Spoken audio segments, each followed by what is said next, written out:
Hello, my name is Kathy Lynne Marshall. Welcome to my books and art website. Let me tell you a little about my backstory. I worked for 36 years at the California Highway Patrol as a research program specialist and manager of their selection research program. I used my skills as a researcher, analyst, and technical writer to help the department improve traffic safety on California's highways. I taught over 600 analysts over a 10-year period about how to quickly write written assignments that require the use of some kind of analysis of the enforcement and traffic safety data. One day in 1976, when I was a wee 19 years of age, a coworker came up to me and asked, "Where are you from? Are you mixed? What's going on with..." Well, I didn't know, so I wrote letters to my grandmothers in 1976 asking, "Where's our beautiful chocolate skin? Where do we come from? What is our family lineage?" And that's how my love of genealogy started. Life happened though, and I got married. I finished my master's program in public administration, had a couple of sons, was working full time. I really only had a few minutes every few months to do genealogy research, so I didn't get very far. I was storing a lot of documents in a box, in my computer, helter-skelter, and I never could make head nor tails of that information for 40 years.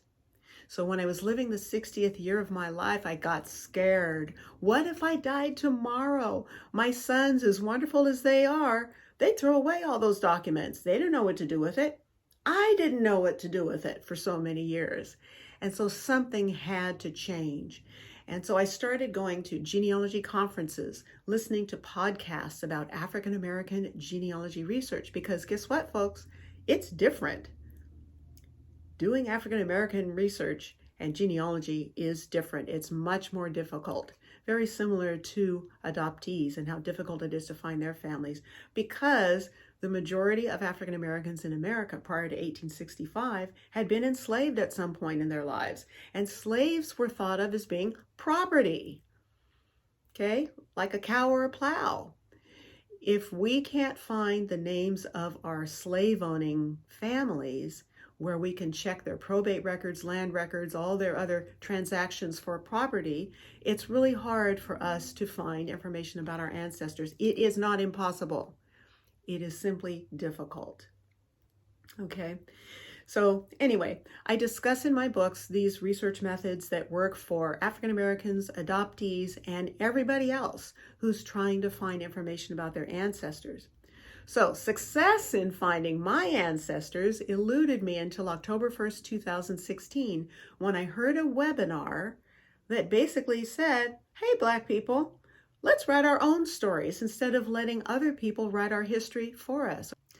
And so it finally dawned on me, because I was ready to hear it, okay? I'm getting up there. I was ready to hear it. The quick start methodology that I developed for the California Highway Patrol could be easily tweaked to be used for writing family heritage books. Wow. I would never tell my CHP bosses, "I don't know how to do this assignment. You're going to have to give it to somebody else." And so what I started to do to become successful is I started imagining that my ancestors were my bosses. I'm not going to tell them no. They want their stories told now. So I had to figure out a way to do it. So in 2017, I published my first book, The Ancestors Are Smiling, where each chapter is about a different family member, and they tell the stories from their point of view, not my point of view. So I hope it makes it more interesting. Okay, this was actually part of the Finding Otho, the Search for Our Enslaved Ancestors book project, which I published in 2018. Finding Otho was my first success at actually finding information about an enslaver. Oh my gosh. And the lives of several generations going all the way back to the 1700s. Black generations going back to the 1700s. That's amazing. I describe my genealogy journey, the research strategies that revealed hidden facts and details of my ancestors' lives, the emotional highs and lows, and the remarkable breakthroughs that you can get from DNA testing. So, Finding Otho won 2 book awards from the Afro-American Historical and Genealogical Society, OGS, and the Northern California Publishers and Authors Group, NCPA. The following year, my 3rd book, Finding Daisy from the Deep South to the Promised Land, about my dynamo of a grandmother, Daisy Dooley Marshall, won 3 book awards from OGS, NCPA, and the Sons and Daughters of the U.S. Middle Passage. As of 2022, I've published 7 family heritage books for different family lines.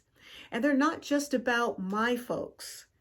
They include historical information about the community of Black and white families living in Ohio, Georgia, Alabama, Mississippi, North Carolina, Virginia, and West Virginia. My goal is to always find and cite as many facts as I can because I want to follow the genealogical proof standard. I want to be a nonfiction writer using facts. However, I want the stories to be interesting. So I write all my books from the point of view of my focus person, the main character, so that it seems like they are transporting us back to their time in the 1800s, 1700s, and dare I say earlier than that. And so that's how I choose to write my books.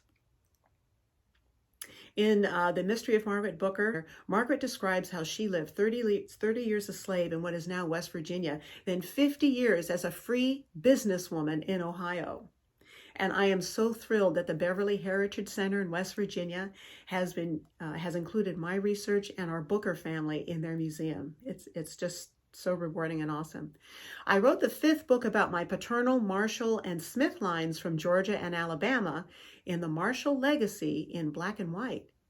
Amy, who's a white cousin who descends from our slave-owning ancestors, wanted to travel with me to Georgia in 2021. It was amazing. But we had a lot of conversations in the car. Taboo subjects, uncomfortable topics. And so that was fodder for my 6th book called Finding Marshalls, a Genealogy Trip with a Black and White Twist, as well as a workbook to help families discuss secrets in their past. The 7th book, Ken Anderson, alias Special K, chronicled my ex-husband's life, which was cut short by a drunk driver. After the 2nd book, people started asking me, how are you able to write all these books so quickly? What is your secret?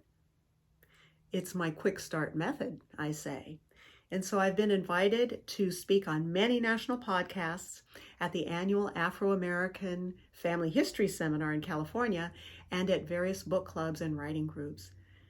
Wanting to encourage people of all races, I share tried and true methods for researching family history and how to structure and produce family heritage books. My latest project presents many ways we can gather loved ones for uncomfortable conversations about the challenging discoveries in our family trees. Contact me if you would like to book me for a genealogy presentation or workshop. Remember, if we want an American history that includes all groups of people, all groups must research and write their family stories. Let me help you. Thank you very much. Speak their names, and they live on forever.